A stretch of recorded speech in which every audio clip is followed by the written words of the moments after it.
Okay, we're here on the 9th green at the Gisborne Golf Club, and I've got a chip from the front edge of the green here. So being winter time, the ground's a little soft, so it's very important that we get the wedge to interact with the ground really well. So what I've got here, for no particular reason, I've got my 60-degree lob wedge, and if you look at the angle of this here, the angle there is called the bounce on the wedge, and on my wedge this happens to be 9 degrees.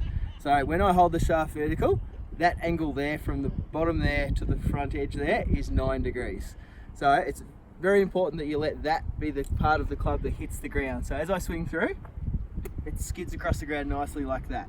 If I lean my shaft forward by more than 9 degrees, the leading edge is what hits the ground, and that will dig into the ground, and if I don't make perfect contact, it is very hard to make a good shot because it's either thin or heavy. So what will happen is this: if I come over here, have too much forward lean at times, all of a sudden it chunks into the ground and there's a big divot there, and if you look at that, it's going to be very difficult to make perfect consistent contact every time just hitting into the turf like that.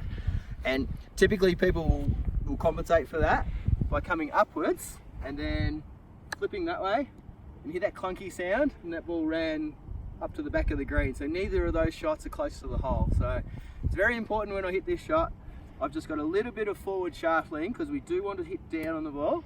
And if you listen for this sound, it skids nicely on the ground. And the idea is to have that little bit of forward angle, let the bounce of the club hit the grass on the way through, and you'll be much more consistent with your chipping.